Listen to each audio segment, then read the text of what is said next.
এই বছর এইচএসসি পরীক্ষার প্রশ্ন ছিল একটু অন্যরকম, কিন্তু স্বপ্ন তো আবার মেডিকেল ভর্তি পরীক্ষা জয় করার। তোমারও কি মনে তাহলে একটু ভয় করছে, কি জানি কি হয়, কি জানি কি হয়?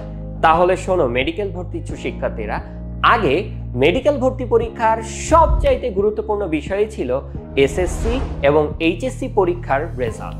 আগে এইচএসসির রেজাল্টের উপরে ছিল 125 নাম্বার এবং এসএসসির রেজাল্টের উপরে ছিল 75 নাম্বার। সব মিলিয়ে শুধুমাত্র রেজাল্টের উপরেই ছিল 200 নাম্বার। আর ভর্তি পরীক্ষাও তো মাত্র 100 নাম্বারের উপর।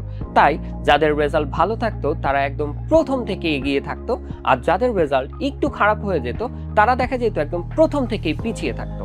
চলো তবে একটি উদাহরণের মাধ্যমে দেখে আসি। ধরো তোমার এসএসসিতে জিপিএ ছিল 5.00, কিন্তু এইচএসসিতে যে আল্লাহ না করুক তোমার রেজাল্ট একটু কমে গেছে 4.71, তাহলে মেডিকেল ভর্তি পরীক্ষায় তোমার রেজাল্টের উপরে নাম্বার কত হচ্ছে?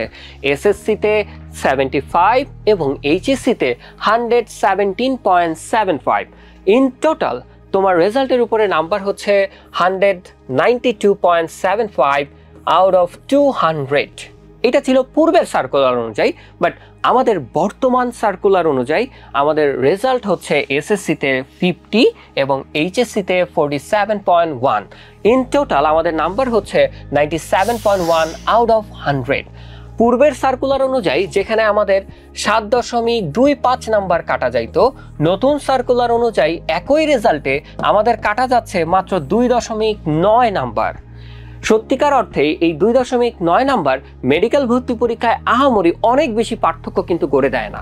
আর সেকেন্ড টাইমার শিক্ষার্থীরা, তোমাদের তো কাটা যাচ্ছে মাত্র 3 নাম্বার। তোমাদের এই বিশাল প্রস্তুতির কাছে 3 মার্ক আসলে কোনো বিষয়ই না।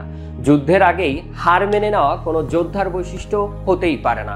স্বপ্ন যদি মেডিকেল হয় তবে সংশয় ছেড়ে ঝাঁপিয়ে পড়ো। কঠোর পরিশ্রম এবং সঠিক প্রস্তুতি তোমাকে এনে দেবে কাঙ্ক্ষিত সফলতা। রেজাল্ট নয়, প্রস্তুতিই আসল। ভয় পেও না, আকাশ রেখো বুকের মধ্যিখানে, কেউ না জানুক তোমার হৃদয় স্বপ্ন দেখতে জানে। হাজার রকম বাধার শেকল ভেঙে এসেই তবে কষ্ট দহন দিনের শেষে জয় তোমারই হবে। আর তোমার এই স্বপ্ন জয়ে সব সময়ের মতো সাথে আছি আমরা রেটিনা পরিবার।